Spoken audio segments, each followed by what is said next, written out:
नमस्कार।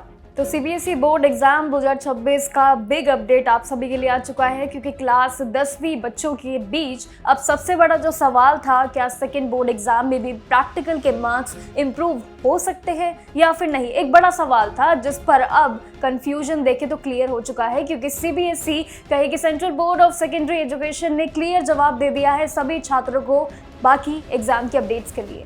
देखिए, बोर्ड ने ये बताया है कि सेकंड एग्जाम का स्कोप क्या होगा, कौन से आपके कंसिडर होंगे मार्क्स और किस तरीके के प्रैक्टिकल नंबर्स को लेकर अब फाइनल रूल्स क्या रहेगा, किस तरीके की प्रक्रिया रहेगी। अगर आप भी इस पूरे इंप्रूवमेंट या फिर सेकंड अटेम्प्ट का एक प्लान बना रहे हैं ना, तो ये अपडेट मिस मत कीजिएगा, क्योंकि अब सीबीएसई ने सभी प्रश्नों को लेकर अब सारे जवाब दे दिए हैं। लेकिन क्या वो आपके जवाब से मिलते हैं, ये आप जानते हैं कि आखिर डिसीजन क्या लिया है।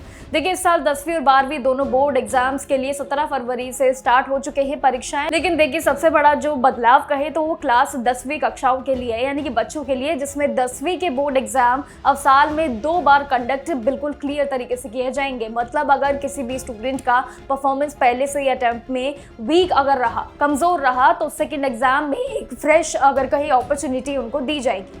वही क्लास 12वीं के लिए भी जो है कॉपीज में अब डिजिटल स्क्रीन पर चेक की जाएंगी। ये नियम तो शायद पहले ही आपने सुना होगा, लेकिन इसमें अब इवैल्यूएशन ज्यादा ट्रांसपेरेंसी और फास्ट तरीके अपनाए जाएंगे। इस पूरे नए बदलाव के बाद अब सभी स्टूडेंट्स का अगर मन में कोई भी प्रैक्टिकल मार्क्स, इंटरनल असेसमेंट और साथ ही पासिंग क्राइटेरिया को लेकर काफी कंफ्यूजन जो था सभी बच्चों के बीच, जिसका बोर्ड ने ऑफिशियली क्लैरिफिकेशन भी दे दिया है।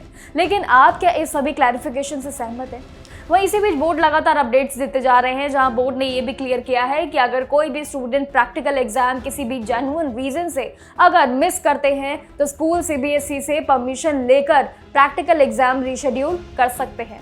इसी के साथ ही नए बदलावों के बीच भी सीबीएसई का ऑनलाइन सिस्टम भी डिजाइन कर दिया गया है, जहां पर कई तमाम जो है बयान सामने आ रहे हैं, जहां से अप्रूवल प्रोसेस भी जरूर होता है। लेकिन बता दें कि इसी इंटरनल असेसमेंट के 5 मार्क्स यानी कि कक्षा 10वीं में ये पूरे साल के प्रैक्टिकल लैब वर्क ये दोनों के बेस पर ही रहेगा, इसलिए तैयारी मजबूत रखेगा।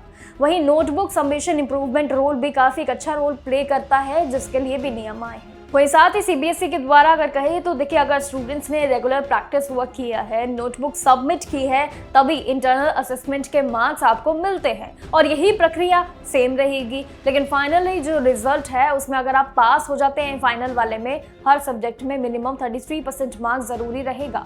और साथ ही जो थ्योरी है वो प्रैक्टिकल इंटरनल असेसमेंट को मिलाकर जो है वो कैलकुलेट जरूर किए जाते हैं। इसलिए सेकेंड एग्जाम का ऑप्शन होने के बावजूद भी प्रैक्टिकल और इंटरनल मार्क्स का लाइटली लेना आप सभी के लिए रिस्की हो सकता है। इसलिए जो नियम अब बताए गए हैं उसको साथ साथ अपना लीजिएगा।